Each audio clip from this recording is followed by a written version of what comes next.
கிறிஸ்துவுக்குள் பிரியமானவர்களே, நம்முடைய பிதாவாகிய கடவுளிடமிருந்தும் ஆண்டவராகிய இயேசு கிறிஸ்துவிடமிருந்தும் அனைவருக்கும் கிருபையும் சமாதானம் உண்டாவதாக.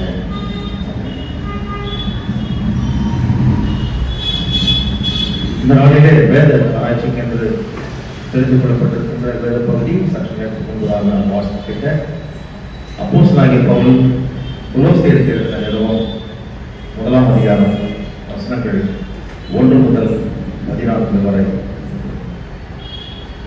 இந்த பகுதிக்கு, இந்த பிரசங்க பகுதிக்கு ஒரு தலைப்பாக நான் தெரிந்து கொண்ட ஒரு தலைப்பு, Pursue a life that pleases God. கடவுளுக்கு பிரியமான வாழ்க்கையை வாழப்படுவது. ஆண்டவரை நோக்கி வாழ்க்கை. என் கண்களையும் என் மேற்பொருமாகிய கர்த்தாவே, என்னுடைய வாயின் வார்த்தைகளும் என்னுடைய இறுதியில் தியானம் உங்களுடைய சமூகத்திலே எப்பொழுதும் பிரதியா இருக்கும். பரிசுத்த ஆவியானவர் கடவுள் அடியனை மறைத்து நீ வெளிப்பட்டு என்னோடு பேசி உங்களுடைய வார்த்தையின் மறைப்பொருளை எங்களுக்கு கற்றுக் கொடுக்க சொன்னார். அதனுடைய ஆழமான சத்தியங்களை அறிந்து கொண்டு உங்கள் ஏற்ற சாட்சிகளாக நாம் ஜீவிக்க நீரை அனுகிரகம் செய்ய போவார். பெரிய சுருக்கம் ஜெபிக்கிறோம். ஆமென். கிறிஸ்துவுக்குள் அதிகமாக நேசிக்கப்பட்ட குடும்பத்தாரே, விசுவாச குடும்பத்தாரே, அப்போஸ்தலனாகிய பவுல் கொலோசியருக்கு எழுதுகின்ற இந்த நிருபம் ஒரு வித்தியாசமான ஒரு செய்தியை நமக்கு கொண்டு வருகிறது. கொலோசிய பட்டணம் இது ஒரு சின்ன ஒரு பட்டணம், a small city located on the Loire River in the province of the Roman province. அதாவது ரோமன் பிராவின்ஸ் என்று பார்க்கிற போது உலகம் முழுதும் அவருடைய கட்டுப்பாட்டில் இருந்தது. அந்த காலத்தில் இயேசுசாமி காலத்தில் அதுக்கு முன்பதாக அவர்கள் ஆதிக்கம் செலுத்தியிருந்த இந்த இடம் கொலோசே ஏசியா மைனர், அதாவது இன்னொரு பேர் அதற்கு உண்டு, ஏன்ஷியன்ட் வெஸ்டர்ன் ஏசியா, பண்டைய மேற்கு ஆசியா என்று சொல்லி. இன்றைய மேற்கு Turkey, today's western Turkey. Turkey இன்னைக்கு யாருடைய ஆதிக்கத்தில் இருக்குது? இஸ்லாமியருடைய கடவுள். அந்த இடத்துல தான் கொலோசிய பட்டணம் இருக்குது. இன்றைய டர்க்கி. கிறிஸ்துவுக்குள் பிரியமானவர்களே, கொலோசே நிருபம், கொலோசியருக்கு இருக்கிற இந்த நிருபம் என்பது அப்போஸ்தலனாகிய பவுலும் அவருடைய உடன் ஊழியக்காரராகிய தீமோத்தேயும் சேர்ந்து எழுதினார்கள் என்று சொல்லி 1ஆம் வசனத்திலேயே போடப்பட்டிருக்கிறது. ஆனால் கொலோசே பட்டணத்திற்கு பவுல் அப்போஸ்தலன் போகவே இல்லை. மிக முக்கியமான ஒரு விஷயம், போவாத இடத்திற்கு இவர் எப்படி எழுதுவார், என்ன சொல்வார்? மிக முக்கியமான விஷயம். கொலோசே பட்டணத்தில் ஊழியம் செய்தது எப்பப்ராடஸ் என்று சொல்லி ஆங்கிலத்தில் நம்ம பார்க்கிறோம். கிரேக்க வார்த்தையில எப்பப்ராஸ். அவரோடு கூட அந்த இடத்தை சார்ந்த கொலோசே பட்டணத்தில் வாழ்கின்ற ஒரு சிலர், அதே அதிகாரத்தில் 4 அதிகாரம் இருக்கிறது, அதில் போடப்பட்டிருக்கிறது. அதுல டிகிகஸ், தீவுக்கு என்று சொல்லி தமிழ்ல, ஆர்கிப்பஸ், பிலமன், ஒனேசிமஸ், பேரெல்லாம் கேள்விப்பட்டிருக்கீங்களா? ஏன்னா பைபிள் ஸ்டடியில தான் இது பத்தியெல்லாம். இவங்க தேர் ஆல் ரெசிடென்ட்ஸ் ஆஃப் கொலோசே.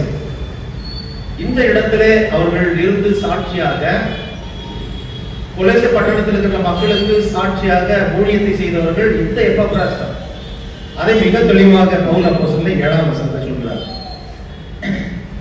இங்கே முக்கியமாக இந்த கொலோசே பட்டணம், அதனுடைய முக்கியத்துவம் என்னென்று பார்க்கின்ற போது, it is very famous for the wool production, wool and wool goods, woolen goods. ஒவ்வொரு இடத்துக்கும் ஒரு பேர். Hosur is famous for what? நீங்க தான் சொல்லணும்.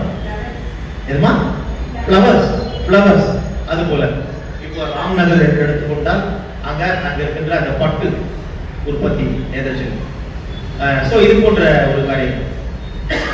பெங்களூர் என்று எடுத்துக்கொண்டால் கார்டன் சிட்டி என்று சொல்லி அது ஒரு காலத்துல இருந்தது. நான் இருந்தா வருது. இப்போ கான்கிரீட் சிட்டி ஆயிடுச்சு. நிறைய அந்த சாலிட் வேஸ்ட் டிஸ்போசலுக்கு ரொம்ப கஷ்டப்படுறதுனால கார்பேஜஸும் நிறைய இடத்துல இதாயிட்டு கார்பேஜ் சிட்டி மாதிரி ஆயிடுச்சு. இதை பற்றி எங்களே சொல்லக்கூடாது. ஆனால் அப்படி சொல்லிருக்கிற போது அந்த உணர்வு வந்து அதனை சுத்தம் பண்ணுகின்ற அந்த காரியத்திற்கு நம்ம கடந்து செல்வோம். ஆகவேதான்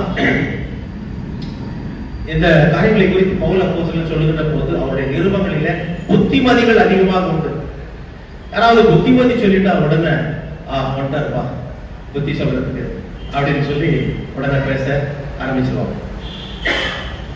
புத்திமதிகள் அதாவது ஆலோசனை இல்லாத ஜனங்கள், ஆலோசனை இல்லாத இடத்துல ஜனங்கள் சீர்கட்டு போவார்கள் என்று சொல்லி அவருடைய அவசரம் இருக்கிறது. தீர்ப்பு தரிசனம் இல்லாத இடத்துல ஜனங்கள் சீர்கட்டு போவார்கள். சரி, இதனுடைய இந்த ஒரு பேக்ரவுண்ட்ல பார்க்கும்போது இந்த கொலோசை பட்டணத்துக்கு இவர் எழுதுகின்ற போது இவர் பவுல் அப்போஸ்தலன் எங்கே இருக்காருன்னா சிறையில் இருக்கிறார். கட்டப்பட்ட ஒரு சூழ்நிலையில it is one of the prison epistles of Saint Paul. 4 prison epistles வேதத்துல இருக்கிறது. யாராவது சொல்ல முடியுமா? எது எதுல? பிலமன், கொலோசியர் இது ஒன்று, 2 ஆயிடுச்சு. இன்னும் 2 இல்ல ஆள் பேரு ஒனேசிமஸ் என்பது அவருடைய உடன் ஊழியர். எபேசியர், பிலிப்பியர். சோ இந்த 4 நிருபங்களும் இது வந்து அதாவது சிறையில ஒரு கட்டப்பட்டிருக்கிற சூழ்நிலை எழுதப்பட்டது. It is a prison epistle. இந்த எபேசு பட்டணம் கொலோசையில அதாவது இந்த கொலோசை பட்டணத்திலிருந்து எபேசு பட்டணம் எவ்வளவு தூரம்னா கிட்டத்தட்ட 160 கிலோமீட்டர். அவ்வளவு தூரத்துல இருந்து இந்த காரியம் அனுப்பப்பட்டிருக்கிறது.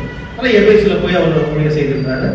ஆனா இந்த நிருபத்தை எழுதி எப்பப்ராவிடம் கொடுத்து அனுப்புகின்ற போது அவர் சிறைச்சாலையில் இருக்கிறார். கட்டப்பட்டிருந்த சூழ்நிலையில அங்க இருக்கிற விசுவாசிகள் விசுவாசத்திலும் நம்பிக்கையிலும் அன்பிலும் வளர்ந்து பெறுவதை பார்த்து மிக சந்தோஷப்பட்டு உங்களுக்காக நாங்கள் ஜெபிக்கிறோம், சிறையில் இருக்கிறோம், இருந்தாலும் நீங்க ஆவிக்குரிய காரியங்களை உங்களுக்கு சொல்லப்பட்ட அந்த கடவுளுடைய வசனம் நன்றாக வளர்ந்து பலன் கொடுக்கிறது, கனி தருகிறது. ஆகவே we are very happy, we rejoice because of the growth that we see from you என்ற அந்த ஒரு நிலையை அவர்கள் வெளிப்படுத்தி கர்த்தருக்கு நன்றி செலுத்துகின்ற அந்த காரியத்தை பார்க்கிறோம். 3ஆம் வசனத்திலிருந்து நாம் அதை பற்றி பார்க்கின்ற போது மிக தெளிவாக அதை பார்க்கிறோம். கிறிஸ்து இயேசு மேல் உள்ள உங்கள் விசுவாசத்தையும் பரிசுத்தவான்கள் எல்லார் மேலும் உள்ள உங்கள் அன்பையும் குறித்து நாங்கள் கேள்விப்பட்டு பரலோகத்தில் உங்களுக்கு வைத்திருக்கிற நம்பிக்கை நிமித்தம் கர்த்தராகிய இயேசு கிறிஸ்து பிதாவாகிய தேவனுக்கு ஸ்தோத்திரம் செலுத்தி எப்பொழுதும் உங்களுக்காக வேண்டுதல் செய்கிறோம். இது உண்மையான ஒரு அக்கறை. அது யார் மூலமா சுவிசேஷம் அறிவிக்கப்பட்டது, அவரும் கடவுளை ஏற்றுக்கொண்டார்களோ இல்லையோ, ஒரு ஜஸ்ட் ஃபார் நேம் சேக் சில நேரத்துல சொல்லிட்டு போயிடும், கேட்கிறாங்களோ கேட்கலையோ, அப்படி இல்லை. இவர்கள் கடவுளுடைய வார்த்தை அவருடைய உள்ளத்திலே வளர்ந்து அவர்கள் பெருக வேண்டும், விசுவாசத்திலே அவர்கள் வளர்ந்து பெருக வேண்டும், அவர்கள் சாட்சி பகர வேண்டும், கிறிஸ்துவுக்காக விசுவாசத்திலே நிலைநிற்க வேண்டும் என்ற அந்த அதாவது கர்ப்ப வேதனை படுகின்ற ஒரு நிலையை பார்க்கிறோம். உண்மையான கர்ப்ப வேதனை, ஆத்துமாக்களை குறித்த ஒரு கரிசனை, பாசம் அப்போஸ்தலனாகிய பவுல் அதிகமாக இருந்தது. ஆகவே தன்னுடைய உடன் ஊழியர்களை கூட அவர் என்னுடைய குமாரனே என்று சொல்வார், என்னுடைய மகனே என்று சொல்லி. Is not a married person. அவருக்கு குடும்பம், மனைவி, பிள்ளைகள் என்று கிடையாது. ஆனால் தன்னுடைய உடன் ஊழியர்களையே அவர் பிள்ளைகளாக அவர் அதிகமாக அவரை நேசித்து கடவுளுடைய வழியிலே நடத்தினார். ஆகவே Paul speaks positively of the Colossian Christians about their faith, love and hope. ஏனென்றால் இந்த விசுவாசம், நம்பிக்கை, அன்பு என்ற இந்த 3 ஒரு தொடரா ஒரு வசனத்துல வரும். அது எந்த இடத்துல?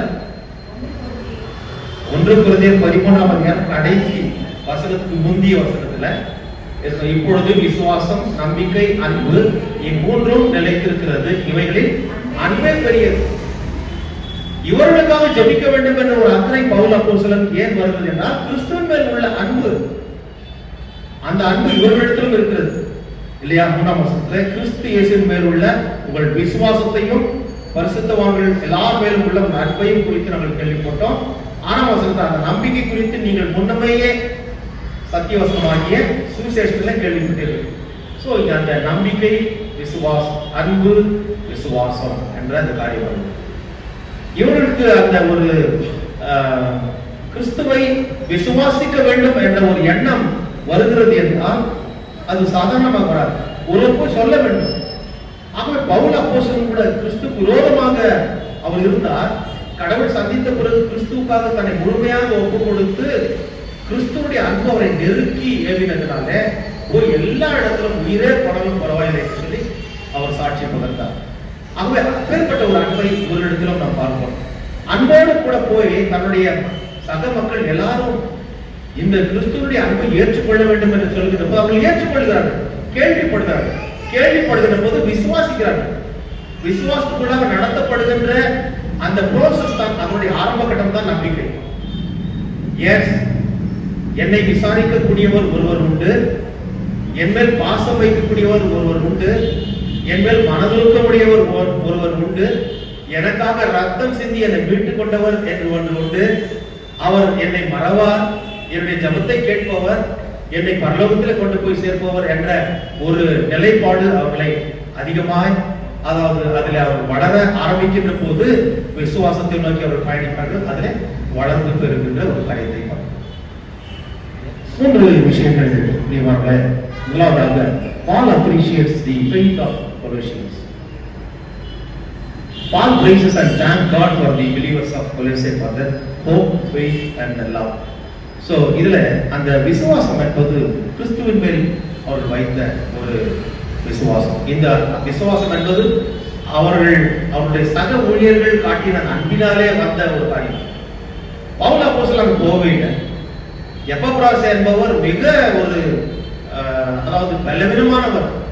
So he preached, he proclaimed the good news of our Lord and Savior Jesus Christ when he was in a very precarious situation.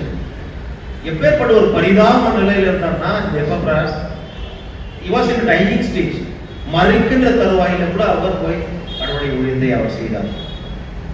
மக்களுக்கு போய் சொன்னார், கிறிஸ்துவின் அன்பை சொன்னார், அந்த ஐக்கியத்துக்குள்ளாக வளர்படியாக அவர் சொன்னார். ஆகவே இந்த விஷயத்தை அவர் பவுலுக்கு தெரிவித்த பிறகு பவுல் என்ன பண்றாரு, மோட்டிவேட் பண்றாரு. எந்த ஒரு ஆர்கனைசேஷன்லயும் it's very difficult to manage the man power இல்லையா. தி ஃபேக்டர்ஸ் ஆஃப் ப்ரொடக்ஷன் என்று சொல்லுகின்ற போது men, material, capital and organization. All other factors are material, capital and organization are inanimate. But manpower is animate. Sadhana, human resource is very difficult to manage. அவரிடத்தில் unless or until we motivate every day, they may not perform their duty. அவர்களை உற்சாகப்படுத்தி தான் அவர்கள் தங்களுடைய திறமையை வெளிக்கொண்டு வந்து அந்த ஸ்தாபனத்திற்காக உழைக்கின்ற போது கடைசியில அந்த ஸ்தாபனம் உயரும், வெற்றி பெறும், நிறைய லாபத்தோடு அது இயங்கும், அவர்களும் அதற்குரிய பலனை அனுபவிப்பார். ஆகவே அந்த மோட்டிவேஷன் என்பது உற்சாகப்படுத்துகின்ற ஒரு காரியம் மிக முக்கியமான ஒரு காரியமாக இருக்கும். அது மாத்திரமல்ல, இங்கே வளர்கின்ற இந்த மக்கள் எல்லாம் 22ஆம் வசனம் சொல்லப்பட்டிருக்கிறோம், பரிசுத்தவான்கள் எல்லாரும் உள்ள அன்பையும் குறித்து நாங்கள் கேள்விப்பட்டோம். பரிசுத்தவான்கள் என்று ஒரு உண்டா உலகத்துல? அப்படி பார்க்கும்போது எல்லாருமே பாவிகள் என்று தான் நாங்கள் சொல்றாரு. ஆனால் we are all cleansed by the precious blood of our Lord and Savior Jesus Christ என்று சொல்லி மார்ட்டின் லூதர் சாஸ்திரி சொல்லுகிறாரு. நான் பாவி, ஆனால் பரிசுத்தமான ஒரு ரத்தம் எனக்காக சிந்தப்பட்டது, அந்த பரிசுத்த ரத்தத்தினால கழுவி சுத்திகரிக்கப்பட்டவன் என்ற ஒரு திட நிச்சயம். He had that conviction in his mind, இல்லையா? He carried that legacy always with him. நான் ரட்சிக்கப்பட்டவன், நான் ஞானஸ்நானம் பெற்றவன் என்று சொல்லி அவருடைய டேபிள் அவர் எழுதி வச்சிருப்பார். சோ முழுமையாக நான் பிறந்தவன், எனக்காக என் ஆண்டவர் என்னை தாயும் தகப்பனுமாக எனக்கு பெற்றெடுத்தார் என்ற ஒரு காரியத்தை. சோ ஆகவே அவர் சொல்லுகின்ற போது, மாற்றில் சொல்லுகின்ற போது கூட திருச்சபையை இது பரிசுத்தவான்களுடைய கூட்டம் என்று சொல்லி, ஆகவே பரிசுத்தவான்களுடைய அந்த எல்லாரும் உங்கள் அன்பை குறித்து நாங்கள் கேள்விப்பட்டோம். அவர்கள் எல்லாரும் மேலும் இவன் சரியில்லை, இவன் சரியில்லை, அவன் சரியில்லைன்னு சொல்றதுக்கு இல்லை. இவன் இந்த ஜாதியை சேர்ந்தவன், அவன் அந்த ஜாதியை சேர்ந்தவன் சொல்லி ஒரு காலத்துல இருந்தது, இந்த காலத்துல இருந்ததா தெரியல. ஆனா அப்படி இருந்தா அது கடவுள் பிரியமான காரியம் இல்லை. நாம் எல்லாரும் கடவுளுடைய மக்கள். உயர்ந்த ஜாதி தாழ்ந்த ஜாதி என்ற அதாவது வேறுபாடுகள் எல்லாம் மக்களால் ஏற்படுத்தி கொள்ளப்பட்ட ஒரு காரியம், சூழ்ச்சி. அது ஒரு பாரடாக்ஸ். ஆனால் கடவுள் நம்மை எல்லாரையும் சமமாகத்தான் படைத்தார். ஆண் பெண் என்ற அந்த ஒரு வித்தியாசம் தான் உண்டே தவிர மற்றபடி நான் உயர்ந்த ஜாதி தாழ்ந்த ஜாதி இப்படியெல்லாம் சொல்லி சில காரியங்கள் இன்றைக்கும் உலகத்தில் நடைபெற்றுக் கொண்டது. ஆண்டவரை அறிந்த சபைகளிலும் கூட அநேக திருச்சபைகளில் இருப்பதை நான் கேள்விப்பட்டிருக்கிறேன். அது நல்லது. இங்கே கொலோசை பட்டணத்தில் இருந்த விசுவாசிகள் பரிசுத்தவான்கள் எல்லாரும் மேலும் அன்புள்ளவர்களாக இருந்து ஒரு நல்ல பேர் எடுத்தார்கள். ஆகவே கர்த்தருக்கு நன்றி செலுத்தி எப்பொழுதும் வேண்டுதல் செய்கிறேன் என்று சொல்லி அவர் சொல்கிறதை பார்க்கிறோம். கிறிஸ்துக்குள் பிரியமானவர்களே, இந்த 6ஆம் வசனத்துல பார்க்கின்ற போது நம்பி குறித்து நீங்கள் முன்னமே சத்தியவசனமாகிய சுவிசேஷனால் கேள்விப்பட்டீர்கள். அந்த சுவிசேஷம் உலகமெங்கும் பரவி பலன் தருகிறது போல உங்களிடத்திலும் வந்து நீங்கள் அதை கேட்டு தேவ கிருபை சத்தியத்தின்படி அறிந்து கொண்ட நாள் முதல் அது உங்களுக்குள்ளும் பலன் தருகிறதா இருக்கிறது. கர்த்தருடைய வசனம் அது வீணாய் திரும்பாது. சொல்லப்பட்ட காரியம் அது எந்த நோக்கத்திற்காக சொல்லப்பட்டதோ அது போய் கிரியை செய்துதான் கடவுளத்தில் திரும்பும். உன் ஆகாரத்தை தண்ணீர்களின் மேல் போடு, அநேக நாட்களுக்கு பிறகு அதனுடைய பலனை காண்பார். மிஷனரிமார்கள் தம்முடைய ஆசாபாசங்களை வெறுத்து தம்முடைய கம்ஃபர்ட் எல்லாம் விட்டு இந்த மாபெரும் தேவனை இந்திய தேசத்துக்கு நீயும் நானும் வாழ்கின்ற இடங்களுக்கு வந்து சொன்னார்கள். அது பலன் தந்ததே இல்லையா? அவர்களால் அல்ல, அவர்களை ஒரு கருவியாக எடுத்து பயன்படுத்தி இந்த மாபெரும் தேவனுடைய வசனம் கிறிஸ்து என்பவர் முழு உலகத்திற்கும் சொந்தக்காரர் என்பதை அது பட்டவர்த்தனமாக வெளிப்படுத்துகிறது. ஆகவே தான் அந்த சுவிசேஷத்தை ஏற்றுக்கொண்டு அவருடைய பிள்ளைகளாக நாம் இருக்கிறோம். இவர்களும் கொலோசை பட்டணத்தில் இருக்கிறவர்களும் அப்பேற்பட்ட ஒரு வளர்ப்பில் அவர்கள் வளர்வதை பார்க்கிறோம். So the gospel message does not center in a philosophy or a doctrine or a religious system, but it centers in Jesus Christ. So சுவிசேஷம் என்பது ஒரு அதாவது வேதாந்திகள் மூலமாகவோ அல்லது அவர்கள் சொல்லுகின்ற அந்த கோட்பாடுகள் நிறைந்ததாகவோ அதை சுற்றி அல்ல, பட் கிறிஸ்துவை மையமாக வைத்துக் கொண்டு இட் இஸ் கிறிஸ்டோ சென்ட்ரிக். கிறிஸ்து தான் இதனுடைய நடுநாயகமாக இருந்தார். சுவிசேஷத்தினுடைய நடுநாயகம் கிறிஸ்து. ஆகவே கிறிஸ்துவினாலே யார் ஒருவர் அவரை ஏற்றுக்கொண்டவர்கள் அடக்கம் பண்ணப்பட்டு அவரோடு கூட எழுப்பப்படுகிறார்களோ அதுதான் அந்த ரீபார்ன் எக்ஸ்பீரியன்ஸ், ரீஜெனரேட்டட் எக்ஸ்பீரியன்ஸ், புதிதாக பிறக்கின்ற ஒரு அனுபவம் அரசாங்கத்தின் மூலமாகும் நாம் பெரும்படியாக கடவுள் அனுகிரகம் செய்வோம். கிறிஸ்துக்குள் பிரியமானவர்களே, சோ இந்த கொலோசை பட்டணத்துல எப்பேற்பட்ட சூழ்நிலையில் சுவிசேஷம் அறிவிக்கப்பட்டது என்றால் சாதாரணமா கிடையாது. அப்படி இந்திய தேசத்துல இன்றைக்கு போய் சுவிசேஷம் அறிவிக்க எவ்வளவு கஷ்டமாக இருக்கிறது என்றால் அப்பேற்பட்ட நிலைமை அங்கு கூட இருந்தது. So gospel was preached in Colossae against the Jewish false teachings. அன்றைய இயேசு கிறிஸ்து காலத்துல அவர் மரித்து அடக்கப்பட்டு உயிர்த்தெழுந்த பிறகு அவரை அறிவிக்க சென்ற சீஷர்களை சொல்ல முடியாதபடிக்கு நீங்கள் போய் சொல்லக்கூடாது என்று பெரிய தடைக்கல்லாக இருந்தவர்கள் யூதர்களே. ஒரு மனுஷனுக்கு சத்ரு அவர் வீட்டார் என்றது இதுதான். அவர்கள் சொன்ன ஒரு காரியம், பாரம்பரியமாக நாங்கள் பின்பற்றி வருகின்ற அந்த காரியத்தை மோசே ஆகமத்தின் பிரகாரம் சொல்லப்பட்டவரை தான் நான் பண்ண வேண்டும், இவர் மேசியார் என்று சொல்லி அப்பொழுதும் அவர்கள் தங்களுடைய சுய விருப்பத்தை தான் வெளிப்படுத்தினார்கள். So gospel was preached in Colossae against the new moon Sabbath. இன்னைக்கு இந்த நியூ மூன் சாபத் என்ற ஒரு காரியம், ஒருவேளை இந்த நிலவை பார்த்து பண்டிகை கொண்டாடுகின்ற ஒரு வழக்கம் இஸ்லாமிய இடத்துல பார்க்கிறோம்.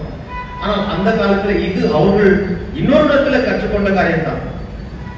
யூதர்கள் கூட அப்பேற்பட்ட அந்த ஒரு காரியத்துல தான் அதுக்கு முன்பாக இருந்த எபிரேயர்கள் அதை பின்பற்றி வந்த அதை தான் இதுல எல்லாத்துல கொஞ்சம் எடுத்து போட்டு இவருடைய ஒரு ரிலிஜனா இல்லை, என்னுடைய பார்வையில நான் அப்படிதான் பாக்குறேன்.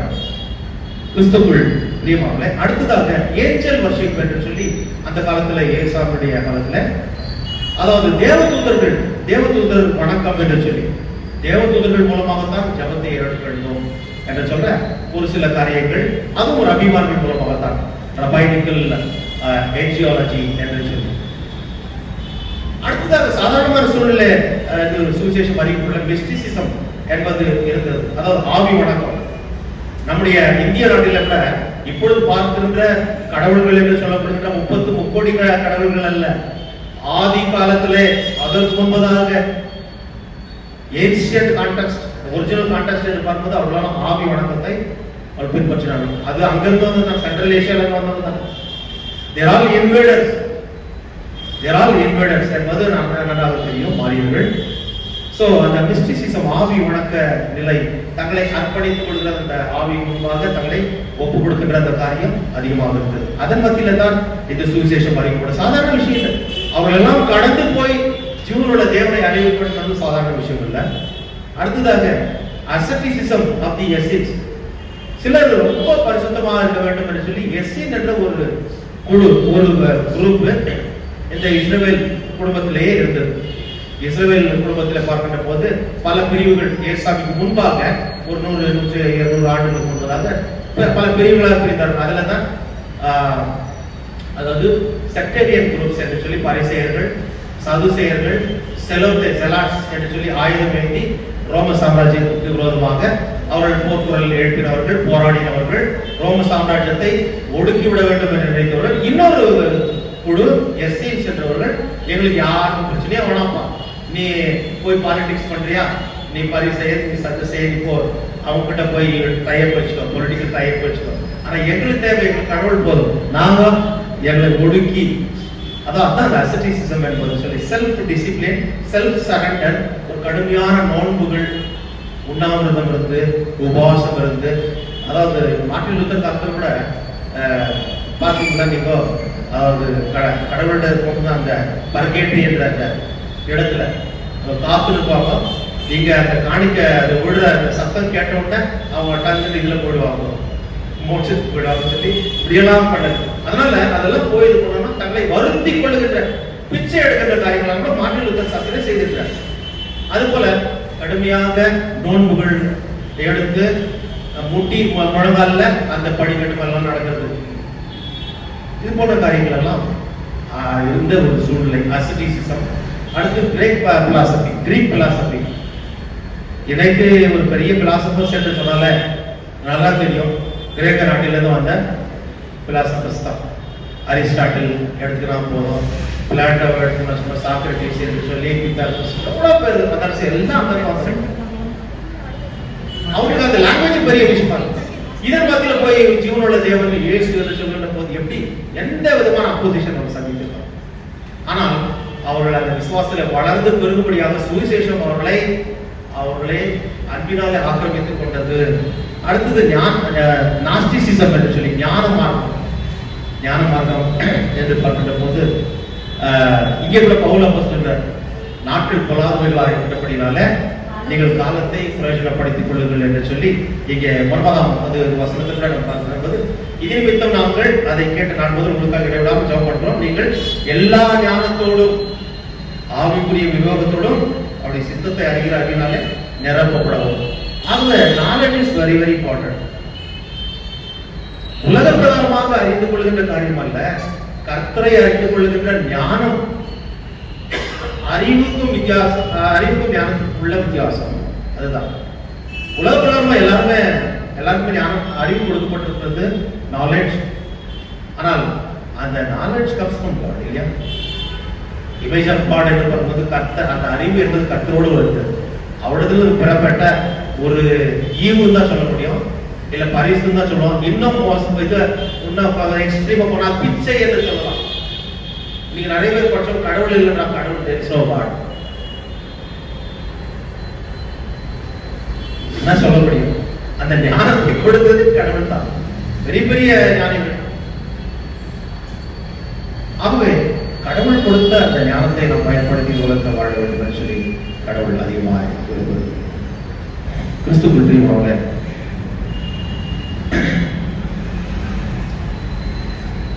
இந்த எபப்ராஸ் என்பவர் அங்கே போய் சுவிசேஷம் செய்த போது he not only preached gospel, he also prayed for them. கொலோசியர் 4:12 எதற்காக அவர் ஜெபிக்கிறார் என்றால் பவுல் அப்போஸ்தலனுடைய ஜெபமும் அதுதான், that they might become mature in Jesus Christ. நிறைய பேர் என்ன பண்ணுவாங்க, வருவாங்க, கேட்குவாங்க, கலாகாரமா கேட்டுல அது வளர்ந்து பெருக வேண்டும் என்று சொல்லிதான் பவுல் அப்போஸ்தலன். அந்த மெச்சூரிட்டி என்பது இல்லையா, அந்த பக்குவம் வரணும். கர்த்தருடைய வார்த்தையில வளர்ந்து அந்த பக்குவம் அடைய வேண்டும். இல்லைன்னா ரொம்ப சூப்பர்ஃபிஷியல் அண்டர்ஸ்டாண்டிங்ல இருந்து தெரிஞ்சுட்டு போனா அவருடைய அன்பை இன்னும் ருசிக்கவில்லை, சரியா ருசிக்கவில்லை என்றுதான் அர்த்தம். கர்த்தர் நல்லவர் என்பதை ருசித்து பாருங்கள், அவர் பேரில் நம்பிக்கை இருக்க வருஷம் பார்க்கிறோம். ருசித்து பார்க்கணும். இது கர்த்தருடைய வாசனம் எந்த அளவுக்கு ஒரு ஆசீர்வாதமானது, தேரிலும் மற்றும் ஆனது என்பதை நாம் அதை அனுபவிக்க வேண்டும். அதுதான் நடக்காத வச்சோம். ஆகவே when God's word is planted and cultivated, it produced fruit. ஒரு கனி கொடுக்கின்ற ஒரு வாழ்க்கையை அங்கே பார்க்கிறோம். அவர்கள் அந்த அன்பினாலே ஏவப்பட்டார்கள், நம்பிக்கையிலே வளர்ந்து கடந்து சென்றார்கள், விசுவாசத்திலே அவர்கள் பெருகினார்கள். ஆகவேதான் இந்த love of faith. So these are very important three spiritual harvests that we see. First fruits of the spiritual harvest. ஆவிக்குரிய அறுவடைகளில் மிக முக்கியமானது கிறிஸ்துவுக்குள் பிரியமானவர்களே. அதாவது ரோமர் 10:17 பார்த்தோம், விசுவாசம் கேள்வினாலே வரும், கேள்வி தேவனுடைய வசனத்தினாலே வரும். ஆகவே இந்த வசனம் போய் இவர்களில பெரிய ஒரு விளைவை ஏற்படுத்தி, it has created, the word of God has created a great impact in the hearts and minds of the people of the world. இப்பேற்பட்ட ஒரு நிலைமை தான் ஒவ்வொரு இடத்திலும் ஏற்பட வேண்டும். இரண்டாவது பார்க்கின்ற போது 9ஆம் வசனத்திலிருந்து 12ஆம் வசனம் வரைக்கும், a prisoner's prayer that the Colossians will bear fruit and grow. ஆவிக்குரிய ஞானத்தோடும் விவேகத்தோடும் நிரப்பப்பட வேண்டும் என்று சொல்லி ஒரு சிறைப்பட்ட ஒரு கைதி விண்ணப்பிக்கிறார். அதாவது அவர் ஆவிக்குரிய காலத்தில் வளர்ந்து பெருக வேண்டும் என்று சொல்லி. ஆகவே அவர்கள் பெருகிருக்கிறார்கள் என்பதை தான் இந்த 9ஆம் வசனத்துல 10ஆம் வசனத்துல நாம் பார்க்கிறோம். 10ஆம் வசனத்துல சகல நற்கிரியைகளும் ஆகிய கனிகளை தந்து தேவனை அறிகிற அறிவில் விருத்தி அடைந்து, ஸ்பிரிச்சுவல் மெச்சூரிட்டி என்பது அதுதான். விருத்தி அடைந்தாலும் கூட பவுல் அப்போஸ்தலன் பெரிய எனக்கு எல்லாமே தெரியும் சொல்லி டாம்பிங் அடிச்சுக்கல. நான் அடைந்தாயிற்று முற்றிலும் தேறினவனான் என்று எண்ணாதபடிக்கு இல்ல, நான் அதெல்லாம் விட்டுட்டு நான் அடுத்த கட்டத்துக்கு நான் போறேன், இன்னும் தெரிஞ்சுக்கொள்ள ஆசைப்படுகிறேன். எனக்கு எல்லாம் தெரிஞ்சு சொல்ல, but he was a great scholar, எல்லாமே தெரிந்தவர். ஆனால் தன்னை தாழ்த்தி இன்னும் கற்றுக்கொள்ள வேண்டும் என்ற ஒரு காரியத்தை அவர் தெரிவித்தார். அதே போலதான் நீங்க நான் கற்றுக்கொள்ள வேண்டும். Till our last breath, we need to learn something and to update our knowledge.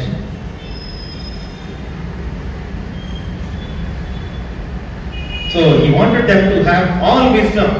All wisdom would prepare the Colossians to know the will of God and to surrender themselves towards the will.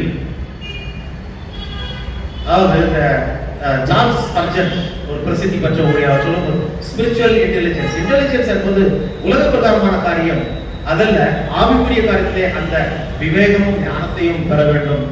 அப்படி பெற்றவர்கள் அதை அதிகமாக காட்டிக்கொள்ள மாட்டார்கள், டாம்பிகம் அடித்துக் கொள்ள மாட்டார்கள். ஏசாமி செய்த காரியம் என்ன, அவர் போல பிரசங்கம் பண்ணது யாருமே கிடையாது, அவர் அற்புதம் செய்தது போல யாருமே செய்தது கிடையாது. ஆனா அவர் சொல்ல, இது போய் யாருக்கும் சொல்லாத இருந்தார். அவர் உயிரோட இருந்த காலத்துல, ஊழியர் செய்த காலத்துல அவர் சீஷர்களுக்கு என்ன சொன்னார், இது போய் யாருக்கும் சொல்லாத, சொல்ல வேண்டிய காரியம் வருகின்ற போது நீங்கள் போய் சொல்லுங்கள் என்று சொல்லி அவர்கள் கட்டளை கொடுத்து அனுப்பினார். ஏனென்றால் அதாவது இது ஃபாலோ மினிஸ்ட்ரி, ஆண்டவரால் ஆரம்பிக்கப்பட்ட அந்த ரட்சிப்பின் ஊழியம் இன்றைக்கு அது தொடர் ஊழியமாக தொடர வேண்டும் என்று சொல்லி கிறிஸ்துவுக்குள் பிரியமானவர்களே. So he prayed for the fruits of good deeds and practical obedience. கர்த்தருக்கு பிரியமுண்டாக அவருக்கு பாத்திரராய் நாம் நடந்து கொள்ள வேண்டும் என்று சொல்லி இங்கே விரும்புகிறோம். கடைசியாக நாம் பார்க்கிற போது reminder of what God has done for the Colossians 13ஆம் வசனத்திலிருந்து 14ஆம் வசனம். அதை பார்க்கிற போது ஒளியில் உள்ள பரிசுத்தவானிடத்திலே போய் சேரக்கூடிய ஒரு வாய்ப்பை இருளில வாழ்ந்து கொண்டிருந்த நமக்கு அவர் கொடுத்தார். ஏனென்றால் மீட்டெடுத்தார், நம்மை தூக்கி எடுத்தார். அவர் மூலமாக அப்பேற்பட்ட ஒரு பாக்கியத்தை நாம் பெற்றுக்கொண்டோம். அது பரவாயில்ல, அவர்கள் ரத்தத்தினால் பாவம் ஆகிய மீட்பு நமக்கு உண்டாகும். He redeemed us. We were in the sinful bondage. He has taken us away from the bondage and He cleansed us from His precious blood. He gave His free salvation to everyone. இப்பேற்பட்ட பாக்கியத்தை பெற்றிருக்கின்ற நாம் அவருக்கு எப்பொழுது உத்தம சாட்சிகளாக நாம் நடந்து கொள்ள வேண்டும் என்று சொல்லி ஆகினால் 10ஆம் வசனத்தில் கர்த்தருக்குரியமாக பார்க்கிறதாய் நடந்து கொள்ள வேண்டும் என்று சொல்லி கிறிஸ்துக்குள் அதிகமாக நேசிக்கப்பட்டவர்களே. ஸோ ஒரு முறை பிறப்பவன் அல்ல, மறுமுறை பிறப்பவன் தான் கிறிஸ்தவன். ஒரு முறை நம்முடைய தாயின் வயிற்றில் பிறந்தவன். எவ்வளவு பேர் எல்லாருமே தாயின் வயிற்றில் தான் பிறந்தாங்க. ஆனால் மறுபடியும் பிறப்பவன் தான் கிறிஸ்தவன். அதை நாம் பார்க்கக்கூடாது. கிறிஸ்துவ வம்சத்தில் பிறந்தவன் அல்ல, கிறிஸ்துவின் அம்சத்தை உடையவனே கிறிஸ்தவன். புரிச்சுக்கல, வம்சம் என்பது வேற, அம்சம் என்பது வேற. கிறிஸ்துவின் வம்சம்னா நாங்கள் கலாகாலமா அப்பா அம்மா என்னுடைய பாட்டம் பாட்டி அவங்களுக்கு முன்னாடி இருந்தவங்கலாம் கிறிஸ்தவன்.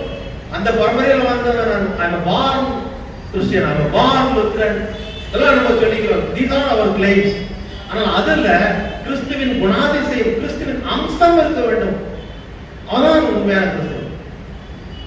ஒருவேளை புதிதாக ஏற்றுக்கொண்ட விசுவாசி உன்னை காட்டிலும் அதிகமாக கிறிஸ்துவிடத்தில் சேருகின்ற, அவரை நேசிக்கின்ற குணாதிசயத்துல அவன் வளர்ந்து பெறுகின்ற போது, நீ ஒரே குடும்பத்துல நான் ஞானஸ்தானம் பெற்றவன், திடப்படத்தில் எழுதப்பட்டவன், நாளைக்கு போறவன், எல்லாரும் எல்லா காரியத்தையும் செய்யறான், பரிசெயலும் செய்யலாம். ஆனால் அதுல வித்தியாசத்தை காட்ட வேண்டும் என்று இருந்தார்.